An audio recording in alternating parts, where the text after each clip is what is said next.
भाई ये लोग ना एक न्यू एकेडमी बना देते अलग से एनडीए के कंटेम्प्ररी गर्ल्स के लिए। सेम बिल्कुल सेम प्रोसीजर एडमिशन का, वहाँ सेम ट्रेनिंग ईयर्स, सेम सब कुछ, सारा कुछ सेम कर देते, कोई दिक्कत नहीं थी।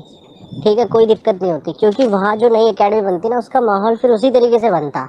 अलग प्रोसीजर, अलग हिसाब किताब, अलग सब कुछ, और इसके जैसा सेम लेकिन कंटेम्प्ररीज के तो चलता। अब पता है क्या होगा, इससे एनडीए की एसटेसी हो जाएगी और कुछ नहीं।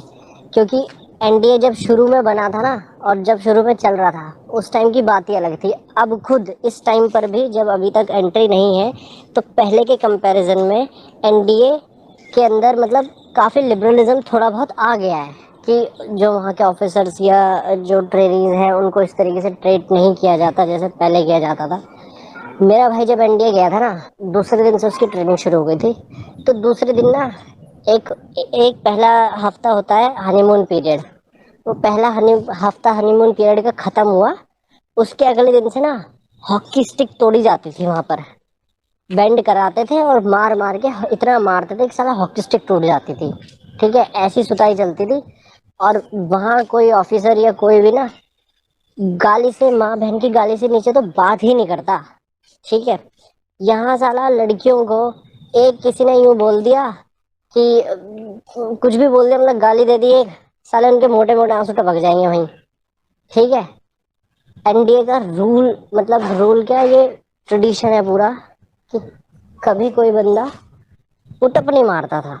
कोई कितना परेशान हो जाए, कुछ हो जाए, किसी के साथ बकचोदी हो जाए, बवाल मच जाए, साला एनडीए में कभी कोई पुटअप नहीं मारता था। आज तक का रिकॉर्ड है एनडीए में, इक्का दुक्का कोई होंगे जिसने पुटअप मारा होगा कि हाँ मुझे परेशान किया जा रहा है या मेरी खिंचाई चल रही है ऐसे से ये। और ये ऐसा नहीं है, मैं इस चीज को ये सपोर्ट नहीं कर रहा कि बहुत अच्छा होता था, लेकिन ये एक ट्रेनिंग का पार्ट था। और इस तरीके से पार्ट था कि भाई तुम्हें वहां पर इस तरीके से बना देना है इतना कठोर कि साला तुम्हारे जीवन में कुछ भी हो जाए, साला तुम्हें, तुम प्रिजनर ऑफ वॉर बन जाओ, वहां तुम्हें परेशान किया तो तुम हर चीज झेल लो। इस तरीके से ट्रेन किया जाता था। यहाँ साला लड़कियों के बस की है, मुझे घंटा कहीं से कहीं तक नहीं लगता कि उस तरीके से एक लठ पड़ेगा उन पे भयंकर, उनके वैसे ही दिमाग खराब कर देंगे वो। ठीक है, उनके चक्कर में पूरे अंदर का प्रोसीजर, अंदर का माहौल, एनडीए के अंदर का सारा हिसाब किताब बदलना पड़ जाएगा। सबको अपने लिमिट्स में रह के बात करनी पड़ेगी, सबको अपने हिसाब से वो करना पड़ेगा। बहुत सारी चीजें चेंज करनी पड़ जाएंगी यार एनडीए के माहौल में। बहुत चीजें हैं, बहुत, एक नहीं बहुत। वहाँ हर चीज में बकचोदी। ऊपर से साला फिर ये उसको एयरफोर्स एकेडमी की तरह वो बना देंगे, क्या बोलते हैं उसको, मैट्रिमोनियल वो बना देंगे फॉर्म। एएफए में होता है ऐसे ही, मेरा भाई तो बोलता था, मेरे भाई क्या सभी बोलते थे कि एएफए को साला मैट्रिमोनियल फॉर्म बना रखा है। पास आउट होने से पहले बहन जो हर के एक दूसरे को प्रपोज कर रहे हैं, बकचोदी चल रही है इनकी। एएफए के कैंप इतने टट्टी कैंप होते थे एएफए के। मेरा भाई एनडीए से कैंप करके आता था तो साला शक्ल पहचान में नहीं आती थी क्या बना रखा है ये। इतना कमजोर, इतना अजीब सा, पैर के नाखून निकले पड़े हैं, कमर में चोट लगी पड़ी है, पीठ छिली पड़ी है, हाथ पैर सब पट्टी उट्टी बंधी हुई है।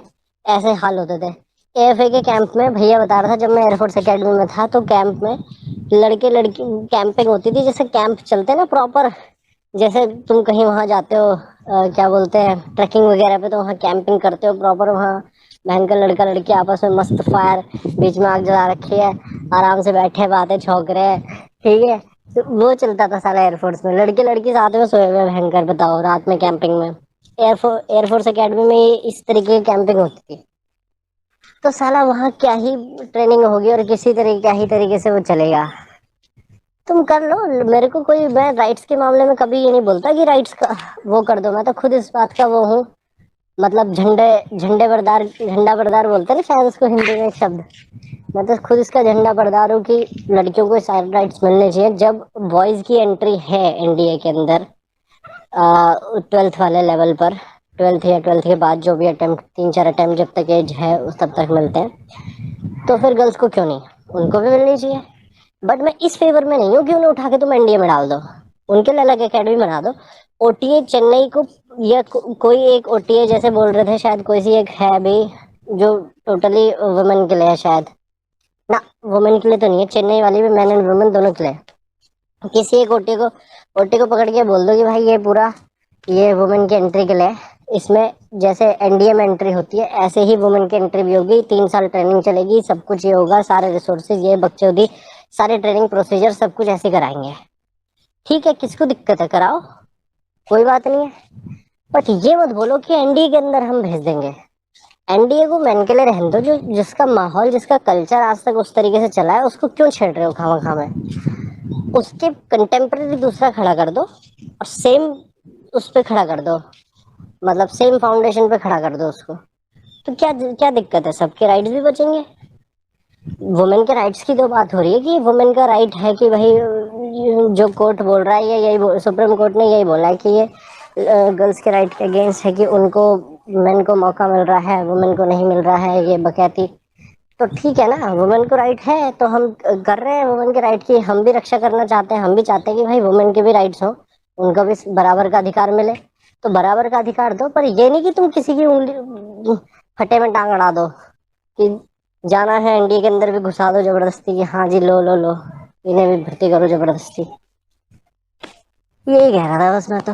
बाकी मैं कभी इस चीज के अगेंस्ट नहीं रहा, ना हूँ, ना था, और ना कभी आगे होऊंगा कि वुमेन के राइट्स को खत्म कर दो या इनको मत जाने दो, केवल मेन को जाने दो। ऐसे ना, ये मैं कभी भी नहीं बोलता, होना चाहिए भाई, ऐसे ही होना चाहिए। पर एक तरीके से होना चाहिए, लेकिन एक तरीके से भाई, ऐसे नहीं कि जबरदस्ती मतलब रैंडम वो कर रहे हो कुछ भी, रैंडम तरीके से काम, ये ठीक नहीं है।